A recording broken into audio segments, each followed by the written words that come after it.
No, the teenage discos have been running for quite a number of years, and part of the motivation for carrying out this research was that every dog on the street knew that there were issues around what was happening at the teenage discos, but it didn't count. This anecdotal we know, and it's this funny thing that researchers had to do. We're sometimes working backwards to sort of prove to the people in power that we know that there's a problem, instead of going, and trusting that there is something going on. So the outcomes, I'll talk to a little bit once we get the video going. And it was working earlier. Oh, sod's law.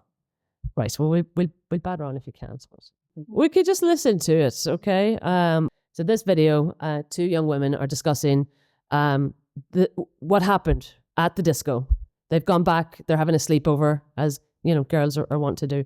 And the music in between is one of the girls in the scene, basically listing how many boys she snogged at the disco.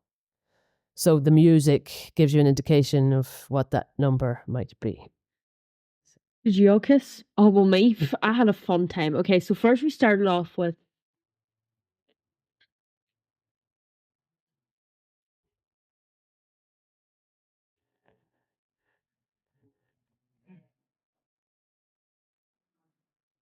so yeah, that's pretty much everyone. Who did you all kiss? Oh, well, right, so that's that one clip. I thought I was being fancy and getting all technical with my skills of snipping a small section of a longer YouTube video, but there we go. Okay. No worries. Yeah, absolutely.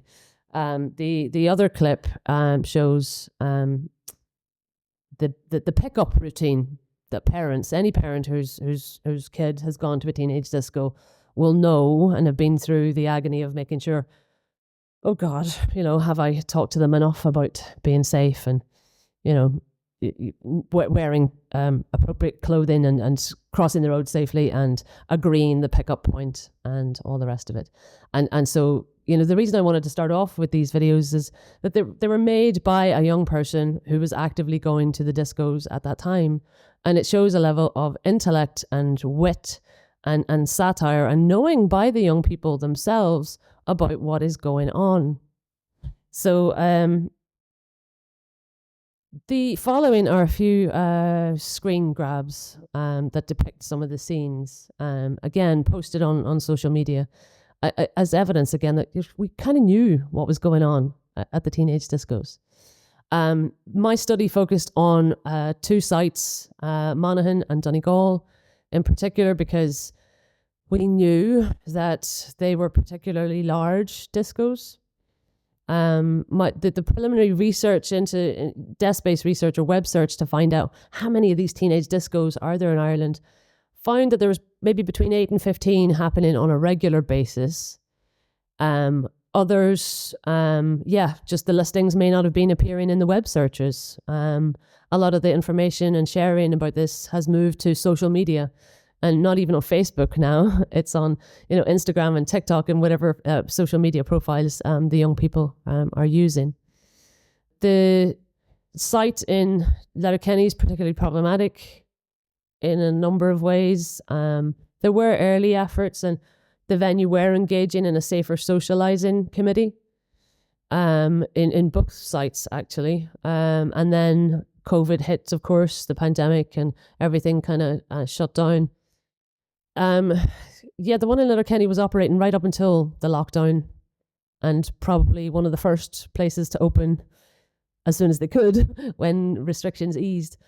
They were one of the last to get on board with Eventbrite ticket sales, which basically means, look, they were getting away with probably cramming that place with way more young people than they probably should have been.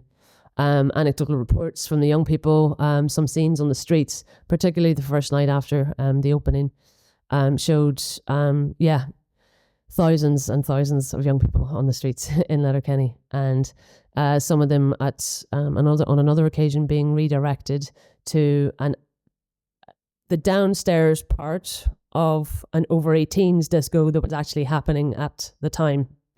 So this, separation by a flight of stairs of the younger, the over and the under and the over 18s. So I think we have to be careful when we're looking at the teenage discos, because some of the images, particularly on social media, are highly curated.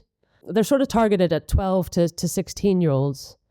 Anecdotally, the young people would say that by the time you're getting to 15 or 16, it's not cool to be at the teenage disco.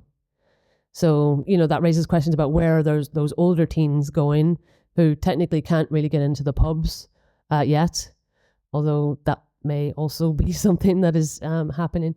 And so we decided to carry out some research on this. I had wanted to carry out focus groups or speak to young people who are actively going to the discos. And in the end, that turned out not to be possible because young people are really, really wily. We designed a survey asking lots of questions about the various aspects of the pre, the during, and the after disco experience. And I arranged a little pilot session with a youth work or a club or organization. And we went through the questions with the young people. And they were having little chats amongst themselves in response to some of the questions that I was asking. But by the end of it, they just very quickly turned around and said, "Do you want to close the discos down?" I was like, okay, I've been rumbled. So we decided in the end to talk to slightly older young people.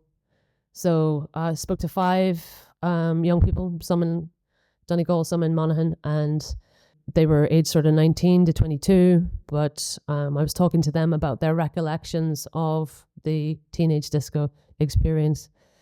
And then we also wanted to speak to other professionals who might be in the ecosystem of young people's lives, encountering the young people in various capacities and roles. It's to get that kind of overview. So we managed to speak to some guards. The approach is different in two of those locations. At one stage, one of the venues was actually paying the Gardaí to be on standby during the discos, which is, a bit of a complicated thing. Should that become sort of national policy? Having said that, let's be in no doubt that, in the run up to the teenage discos, the guards are kind of on alert, prepped and primed. And, I suppose that raises questions about, is that a good use of Gardaí time? We could have spoke to other people. Okay, thank you. Just time and permission.